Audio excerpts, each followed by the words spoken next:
नमस्कार मित्रों, स्वागत है आपका एक बार फिर से हमारे परिवार अप्रोच क्लासेस में। तो अभी तक हमने इतिहास की काफ़ी क्लासेस कंप्लीट कर चुके हैं और पिछली क्लास में हमने क्या पढ़ाया था। पिछली क्लास में आपको मध्य पाषाण काल और नव पाषाण काल के बारे में कुछ महत्वपूर्ण जानकारियां दी थी। अब इसी सिलसिले को आगे बढ़ाते हुए हम जानेंगे आदि ऐतिहासिक काल, मतलब हमने प्राग ऐतिहासिक काल को कंप्लीट किया। अब पढ़ेंगे आदि ऐतिहासिक काल। आदि ऐतिहासिक काल में हम पढ़ेंगे सभ्यताएं सिंधु घाटी सभ्यता के बारे में। सिंधु घाटी सभ्यता के अंदर काफ़ी शहर या स्थलें खोजे गए, हड़प्पा सभ्यता, चन्हूदड़ो, धोलावीरा, बहुत सारे। तो उन सब के बारे में फुल डिटेल में आज से हम जानकारी लेना प्रारंभ करेंगे। तो समझिए, हमने बताया हमको क्या पढ़ना है, सिंधु घाटी सभ्यता। तो सभ्यता और संस्कृति दो चीज़ें होती हैं। तो सभ्यता और संस्कृति, तो संस्कृति किसे कहते हैं ये कोई बताएगा? तो संस्कृति होती है जो हमारे अंदर, मतलब हमारे गुण, एक प्रकार से कहा जा सकता है हमारे गुणों को क्या बोला जाता है कि उसका गुण बहुत अच्छा है, मान के चलो, तो वह उसकी संस्कृति भी बहुत अच्छी होगी। और संस्कृति की खासियत क्या है, छोटी छोटी जगहों पर, जैसे मान के चलो एक ये है पूरा एक प्रदेश, ठीक है, बहुत उत्तर प्रदेश है मान के चलो। उत्तर प्रदेश में एक छोटी जगह है जहाँ मान के चलो ये जिला है 2-3, ठीक है। तो इन जिलों में जो भी गुण जिस प्रकार के आदमी रहते हैं, फिर इसमें भी तो इस छोटी सी जगह में उत्पन्न होने वाले गुण या अच्छे प्रकार के आदमी या गुण, सीधी बात है, तो उसको क्या कहेंगे, संस्कृति। बिल्कुल ठीक है। अच्छा, हमने बोला अब सभ्यता किसे कहते हैं? तो सभ्यता होती है बाहरी दिखावा, ठीक है, उसको, ठीक है। और अब किताबी भाषा में समझो सभ्यता क्या होती है, जब ये संस्कृतियाँ मिल जाएं और एक बड़े भूखंड में बहुत सारी संस्कृतियाँ मिल जाएं, तो उसे क्या बोला जाता है, सभ्यता, ठीक है। सभ्यता एक बड़े भूखंड में होती है। हमने ये कभी नहीं बोला है कि चन्हूदड़ो एक सभ्यता है, नहीं, चन्हूदड़ो एक संस्कृति है, झूकर झांकर एक संस्कृति है। ऐसी छोटी छोटी जगहों पर उत्पन्न होती है। तो हड़प्पा सभ्यता नहीं है, हड़प्पा संस्कृति है, क्योंकि हड़प्पा एक छोटे जगह में, यानी एक शहर है, एक साइट खोजी गई है। तो हड़प्पा पहला शहर खोजा जाने वाला शहर कौन सा है, हड़प्पा। तो इसीलिए उसको हड़प्पा सभ्यता कहने लगे। लेकिन अगर पूछा जाए तो हड़प्पा एक प्रकार की संस्कृति है। चलिए, हम सभ्यताओं के बारे में पढ़ते हैं। तो अतीत में विश्व में 4 प्रकार की सभ्यताएं पाई गई। कौन कौन सी? पहली पाई गई मेसोपोटामिया की सभ्यता, ध्यान से सुनिए, पहली मेसोपोटामिया की सभ्यता। दूसरी पाई गई मिस्र की सभ्यता। तीसरी पाई गई चीन की सभ्यता। और चौथी पाई गई अपनी सिंधु घाटी सभ्यता, इंडस वैली सिविलाइजेशन, ठीक है ना। 4 प्रकार की सिविलाइजेशन हमारे अतीत में थी। एक बार फिर से सुनिए, सबसे पहले बताइए मेसोपोटामिया की सभ्यता या सुमेरियन की सभ्यता, ठीक है, मेसोपोटामिया की सभ्यता। दूसरी भी क्या बताई हमने, मिस्र की सभ्यता। तीसरी क्या बताई, चीन की सभ्यता। और चौथी क्या बताई आपको, सिंधु घाटी सभ्यता, ठीक है। तो मिस्र की सभ्यता, सबसे पहले हमने सुमेरियन की सभ्यता। तो सुमेरियन की सभ्यता है, तो सभ्यताएं नदियों के किनारे हैं, क्योंकि पानी की जहाँ पे उपलब्धता होगी, पानी की जहाँ पर उपलब्धता होगी वहीं पे तो लोग रहेंगे। तो क्योंकि जीना है तो पीना तो पड़ेगा, अगर पानी नहीं पिएंगे तो जिंदा नहीं रहेंगे। इसीलिए तो जितनी भी सभ्यताएं पाई गई सारी नदियों के किनारे पाएंगे। तो इन नदियों के नाम भी हमें याद करने पड़ेंगे। नंबर 1 सुमेरियन की सभ्यता या मेसोपोटामिया की सभ्यता। यह सभ्यता किस नदी के किनारे है? यह सभ्यता 2 नदियों के किनारे या बीच में पाई गई। एक थी दजला और एक थी फरात, ठीक है ना। ये ईरान इराक वाला क्षेत्र है।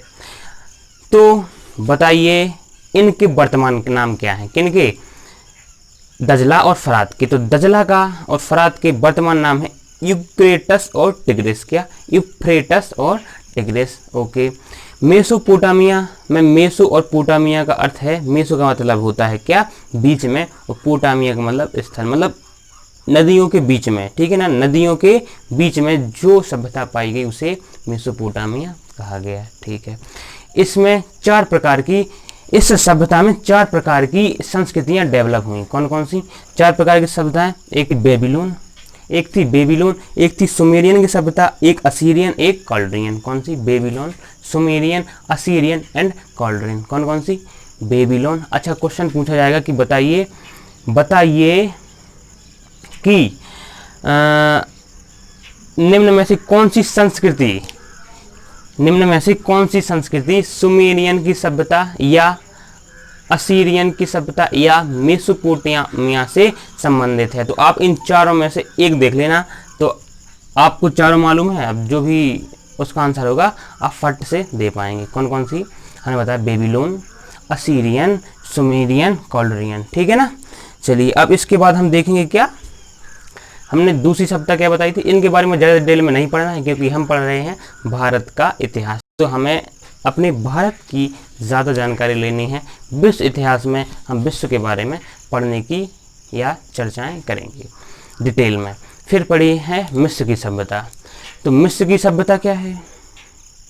चलो जितना हमने पहले बताया है उतना लिख लो, फिर मिस्र की सभ्यता को इसके आगे बताएंगे। चलिए, तो हमने प्रारंभ किससे किया था? सभ्यता या संस्कृति से। ठीक है, क्योंकि हमें पढ़ना है सभ्यता और संस्कृति। तो देखिए, सभ्यता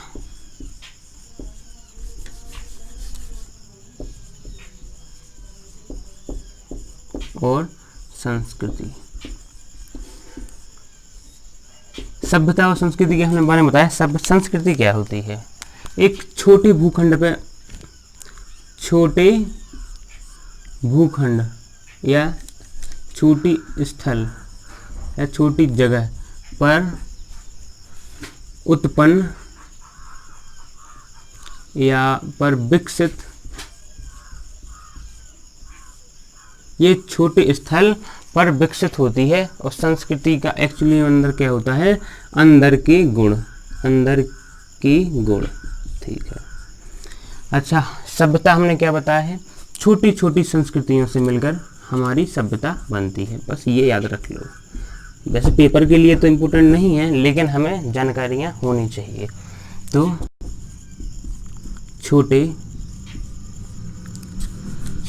संस्कृति, छोटी छोटी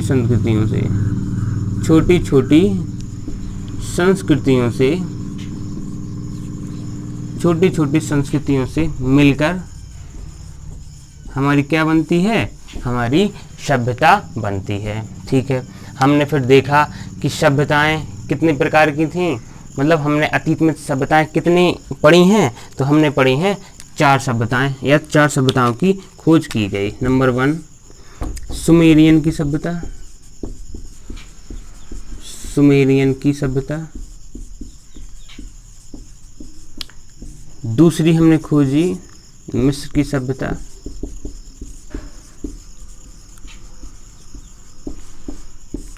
तीसरी हमने देखी चीन की सभ्यता।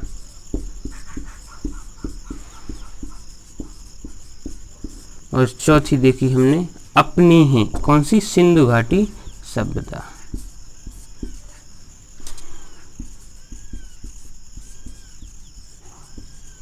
इनको हमने सभ्यताएं क्यों कहा है समझ रहे होंगे। एक बड़े स्थल पर इनकी खोज की गई, इसीलिए तो इनको सभ्यता कहा गया।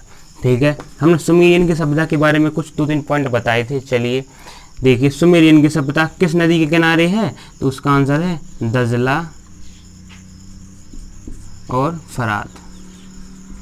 कौन सी? दजला और फरात। ठीक है, इनके ये हम मिटाते हैं, फिर एक एक के बारे में डिटेल में पढ़ेंगे, फिर आप लोग नोट करते चलिएगा।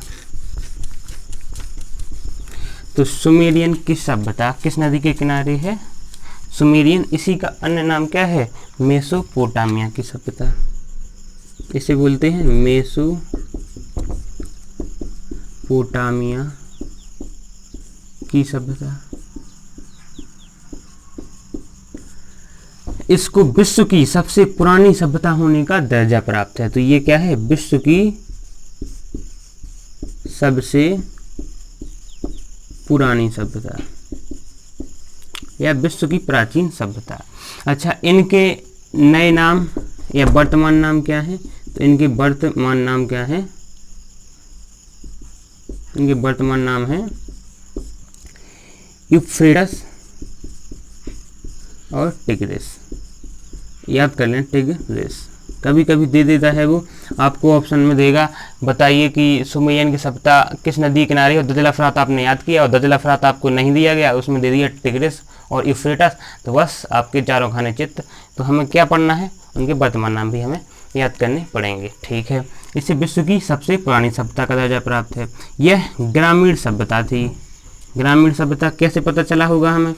हम तो थे नहीं वहाँ पे, तो इतिहासकारों ने खोजा और वहाँ पे कच्ची ईंटें, कच्चे बर्तन, ये प्रकार की चीज़ें पाई गई, इसलिए इसे क्या कहा गया? ग्रामीण सभ्यता। ग्रामीण सभ्यता कहा गया।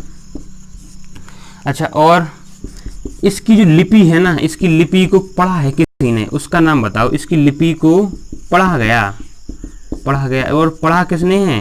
किसने पढ़ा है? लिपि को पढ़ा गया।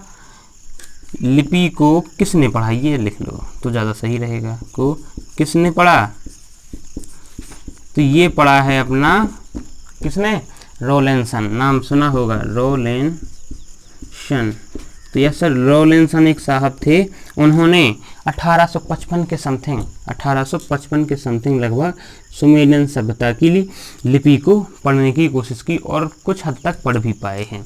लेकिन सिंधु घाटी सभ्यता की अभी तक लिपि को नहीं पढ़ा जा सका है। वह बहुत ही कठिन है, जो भी हो नहीं पढ़ा जा सका। अभी हम इतने ज्ञानी नहीं हुए हैं कि उनकी सभ्यताओं को पढ़ा जा सके। इसके बारे में हमने हाँ और ही बताया था, इसमें 4 संस्कृतियां डेवलप हुई हैं। तो इसमें इस सभ्यता में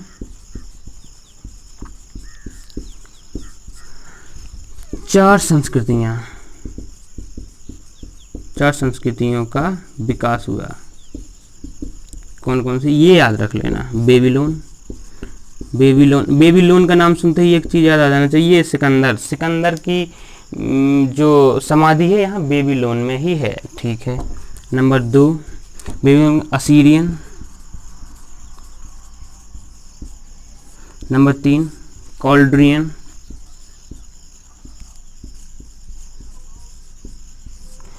और एक है बेबीलोन, असीरियन, कॉल्ड्रियन, एक है सुमेरियन, है ना? कौन है सुमेरियन।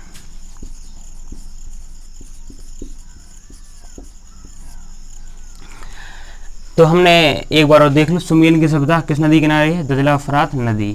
ठीक है ना, नदियों के किनारे। अच्छा, उनके वर्तमान नाम क्या हो गए? यूफ्रेटस और टिग्रिस। इसे विश्व की सबसे प्राचीन सभ्यता होने का दर्जा प्राप्त है। ठीक है, विश्व की सबसे पुरानी है, इसका नाम और मेसोपोटामिया की सभ्यता, असीरियन की सभ्यता, ठीक है ना, ग्रामीण सभ्यता है। ठीक है, इसकी लिपि को पढ़ा है रॉलिंसन साहब ने सन 1855 के आसपास। इस सभ्यता की 4 संस्कृतियाँ, इस सभ्यता में 4 प्रकार की संस्कृतियों का विकास हुआ है। Number 1 Babylon, Sumerian, Assyrian and Chaldean. Okay sir, आप इनको नोट कीजिए। फिर इसके बाद हम पढ़ेंगे मिस्र की सभ्यता के बारे में, कुछ हल्की फुल्की जानकारी लेंगे। तो मिस्र की सभ्यता के बारे में आप इसको नोट करिए, फिर इसके बारे में हम आपको बताएंगे। आशा करता हूँ वीडियो पोस्ट करके नोट कर लिया होगा।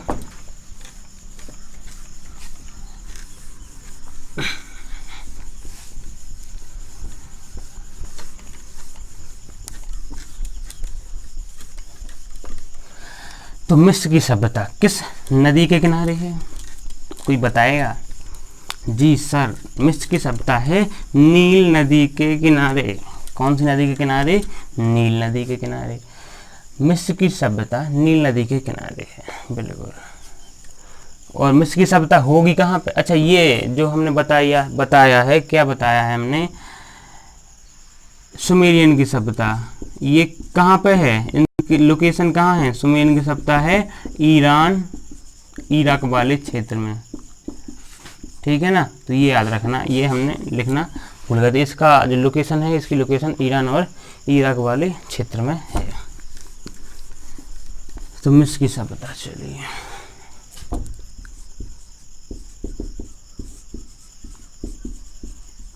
मिस्र की सभ्यता। तो मिस्र की सभ्यता किस नदी के किनारे है? तो नदी का नाम है नील नदी। नील नदी के किनारे। ये स्थित कहाँ है? तो इसकी स्थान कहाँ है? मिस्र में। ठीक है, तो हमने अब देख लेते हैं नील नदी के बारे में कुछ जानकारी, मिस्र के बारे में को भी कुछ डिटेल ले लेते हैं। तो नील नदी क्या है? विश्व की सबसे लंबी नदी है, सबसे लंबी नदी। ठीक है, और नील नदी और क्या है? नील नदी पर एक बांध बना हुआ है, उस बांध का नाम क्या है? आसवान बांध। बहुत ही इंपॉर्टेंट क्वेश्चन, आसवान बांध। ठीक, फिर नील नदी से और क्वेश्चन क्या है? नील नदी पर ही हेरोडोटस, अपने इतिहास के पिताजी हेरोडोटस ने क्या देखा था? सबसे बड़ा पहला डेल्टा देखा था। तो हेरोडोटस ने डेल्टा देखा था, डेल्टा देखा था। ठीक है ना, किस नदी पे? नील नदी पे। हेरोडोटस कौन है? इतिहास के पिता, इतिहास के पिता। हेरोडोटस की बुक का नाम क्या है? तो हिस्टोरिका। ज़्यादा डिटेल में नहीं जाएंगे अपन, ठीक है ना। तो इनकी बुक का नाम क्या है? हिस्टोरिका। Okay sir.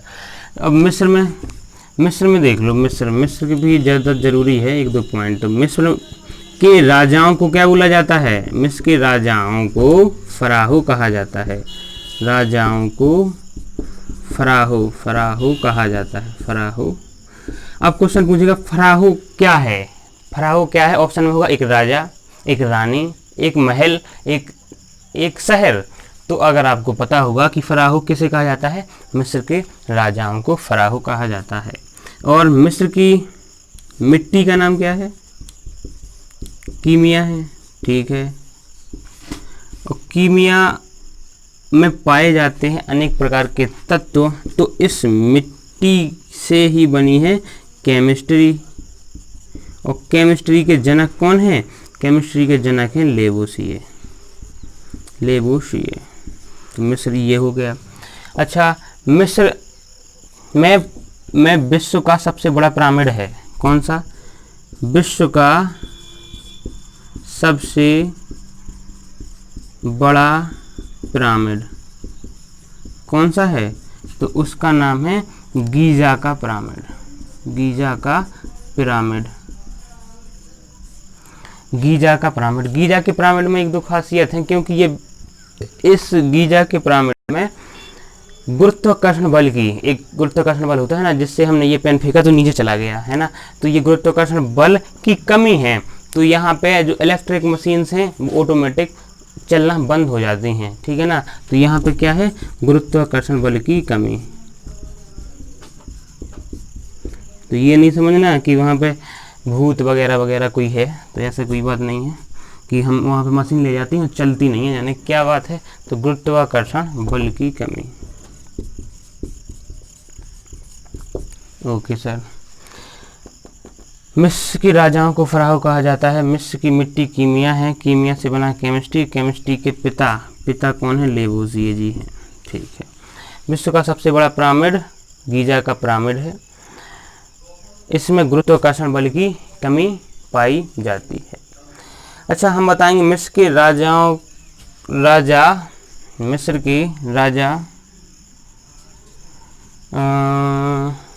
चलो ठीक है, रहने दो।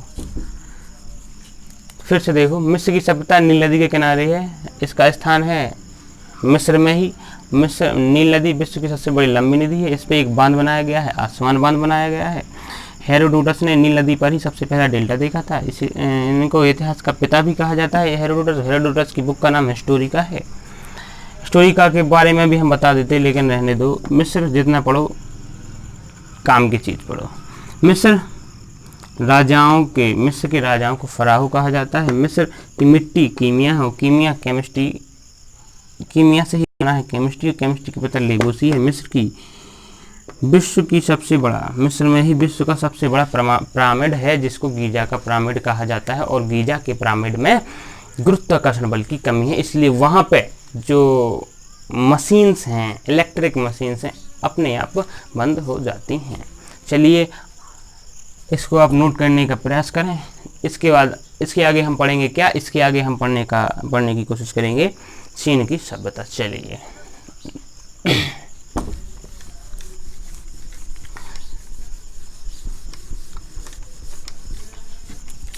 तो चीन की सभ्यता किस नदी के किनारे है, ये कोई बताएगा? चीन की सभ्यता किस नदी के किनारे है, ये कोई बताएगा? तो यस सर, चीन की सभ्यता किस नदी किनारे है? हुआंगहो और यांगटीसी यांग। चलो एक ऑप्शन में मिल जाए जो उसे लगा देना। हुआंगहो पहला ऑप्शन, दूसरा चॉइस क्या है आपकी? यांगटीसी। एक्चुअली में ये दोनों नदियों के किनारे थी। कौन सी? चीन की सभ्यता। चलिए देखो चीन की सभ्यता। चीन की सभ्यता किस नदी के किनारे है? पहले सुन लो। तो चीन की सभ्यता है नील नदी के किनारे। सॉरी, नील नदी किनारे कौन है? मिस्र की। तो चीन की सभ्यता किस नदी के किनारे है? यांगटीसी यांग या हुआंगहो को क्या कहा जाता है? पीली नदी के नाम से जाना जाता है। और यांगटीसी यांग एशिया की सबसे बड़ी नदी है। कौन सी? यांगटीसी यांग। ये कहाँ पे हैं दोनों नदियाँ? इनकी लोकेशन कहाँ है इन दोनों नदियों की? चीन में। ठीक है। हुआंगहो नदी को पीली नदी कहा जाता है। इसके साथ ही इसको चीन का शोक भी कहा जाता है। ठीक है। यांगटीसी यांग में पाई जाती है एक डॉल्फिन। उस डॉल्फिन को क्या कहते हैं, ये कोई बताएगा? कृपया कमेंट बॉक्स करके ज़रूर बताएं, आपको अगर मालूम है तो। चलिए नहीं होगा मालूम, हम ही बता दे रहे हैं। यांगटीसी यांग की नदी में पाई जाती है एक डॉल्फिन। उसका नाम क्या है? उस डॉल्फिन का नाम है फूला नदी, फूला डॉल्फिन। और डॉल्फिन की एक खासियत क्या होती है? बिल्कुल स्वच्छ पानी में रहती है। अच्छा, एक क्वेश्चन और ज़्यादा आता है कि ब्राज़ील की में पाई जाने वाली डॉल्फिन का क्या नाम है? तो आप आंसर लगा दीजिए क्या? बीटो। क्वेश्चन बहुत बार पूछा गया है कि ब्राज़ील की डॉल्फिन का नाम क्या है? तो आंसर इज बीटो। चलिए चीन की सभ्यता के बारे में अब हम लिखेंगे। चीन की सभ्यता किस नदी के किनारे है? हुआंगहो या और यांगटीसी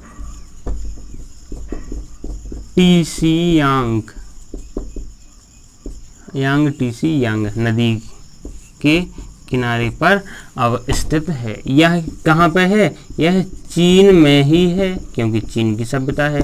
अच्छा, हुआंगहो नदी को पीली नदी के नाम से जाना जाता है। अच्छा, हुआंगहो नदी को पीली नदी के नाम से जाना जाता है। इसको और क्या कहा जाता है? इसे चीन का शोक कहा जाता है। चीन का शोक कहा जाता है। अच्छा, हमने देखा चीन का शोक, तो हम देखेंगे बिहार का शोक। देख लो क्या जाता है बिहार का शोक। बिहार का शोक किसे कहा जाता है? कोसी नदी को। अच्छा, यांगटीसी यांग ये क्या है? एशिया की, ना कि विश्व की, एशिया की सबसे बड़ी नदी का दर्जा प्राप्त किसे है? यांगटीसी यांग नदी को, यांगटीसी यांग को। ठीक है। अच्छा, इस यांगटीसी यांग में चीन में पाई जाने वाली, ये लिख लो सीधा, चीन में पाई जाने वाली डॉल्फिन को क्या कहते हैं? चीन में पाई जाने वाली डॉल्फिन को, चीन में पाई जाने वाली डॉल्फिन को फूला देवी, ठीक है ना, फूला देवी कहा जाता है, या सॉरी फूला कहा जाता है। अच्छा, फिर हम पता करेंगे एक डॉल्फिन के बारे में, एक दो फैक्ट और देख लो। कौन सा फैक्ट? पहला फैक्ट ये है कि मिस्र में नहीं, ब्राज़ील में सांपों का देश है ना, ब्राज़ील, बहुत अधिकांशतः सांप पाए जाते हैं। ब्राज़ील में पाई जाने वाली डॉल्फिन को क्या कहा जाता है?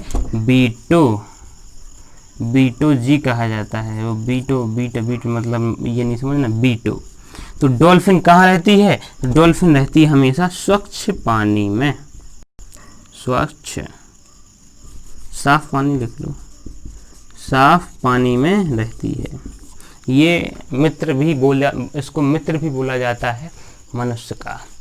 ठीक है, तो एक बार फिर से चीन की सभ्यता हुआंगहू नदी के यांगटीसी नदी के किनारे पर अवस्थित थी। चीन की हुआंगहू नदी को पीली नदी के नाम से भी जाना जाता है। इसको चीन का सूख कहा जाता है। बिहार का सूख कोसी नदी को कहा जाता है। बंगाल का सूख किसे कहा जाता है? दामोदर नदी को। ठीक है, यांगटीसी नदी एशिया की सबसे बड़ी नदी है। ठीक है, चीन में पाई जाने वाली डॉल्फिन को फूला कहा जाता है और मिस्र में पाई जाने वाली डॉल्फिन को बीटो कहा जाता है। और डॉल्फिन हमेशा कहाँ रहती है? स्वच्छ पानी में। इसको नोट कीजिए, टेक योर टाइम। आशा करता हूँ आप सभी ने नोट कर लिया होगा। अब इस सिलसिले को आगे बढ़ाते हुए हम क्या पढ़ेंगे? हम पढ़ेंगे सिंधु घाटी सभ्यता। ये हमने थोड़ी बहुत नॉलेज ली, जो सभ्यताएं होती हैं, जो अतीत में सभ्यताएं हुई हैं। तो हम क्या पढ़ेंगे? सिंधु घाटी सभ्यता। ठीक है, तो सिंधु घाटी सभ्यता को अन्य किन किन नामों से जाना जाता है, ये आप हमें बताइए। सिंधु घाटी सभ्यता को के अन्य नाम कौन कौन से हैं? नंबर 1 हड़प्पा सभ्यता, सिंधु घाटी सभ्यता, नगरीय सभ्यता, कांस्य युगीन सभ्यता, है ना, और मेलुहा की सभ्यता आदि अन्य नामों से जाना जाता है। ठीक है, तो इसको हम पढ़ेंगे कल। अभी इसकी थोड़ी पृष्ठभूमि बनाने की हम कोशिश करते हैं और इसको कल इसको ख़त्म तो नहीं होगी कल, इसको पढ़ने का पूरा प्रयत्न करेंगे। तो पहले सुन लो, सिंधु घाटी सभ्यता को अन्य किन किन नामों से जाना जाता है। तो हमने क्या क्या बताया आपको? एक तो सिंधु घाटी सभ्यता ही है, सिंधु घाटी सभ्यता। दूसरी कौन है? हमने बताया मेलुहा की सभ्यता, फिर बताया हड़प्पा की सभ्यता, फिर क्या? कांस्य युगीन सभ्यता,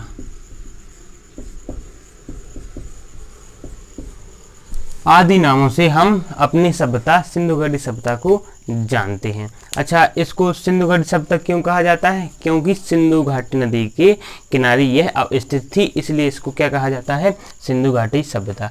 मेलुहा सभ्यता क्यों कहा जाता है? क्योंकि जो मेसोपोटामिया के लोग हैं वो सिंधु घाटी के लोगों को मेलुहा के लोग कह के पुकारते थे, इसलिए इसको मेलुहा की सभ्यता के नाम से भी जाना जाता है। अच्छा, हड़प्पा सभ्यता क्यों कहते हैं इसको? क्योंकि हड़प्पा जो शहर है सर्वप्रथम इस सभ्यता का खोजा गया प्रथम स्थल था, इसलिए इसको हड़प्पा सभ्यता के नाम से भी जाना जाता है। और कांस्य युगीन सभ्यता इसको इसलिए कहा जाता है क्योंकि सर्वप्रथम कांस्य का प्रयोग करना हम लोगों ने प्रारंभ इसी सिंधु घाटी सभ्यता के लोगों ने प्रारंभ किया था, इसलिए इसको सिंधु घाटी कांस्य युगीन सभ्यता के नाम से भी जाना जाता है।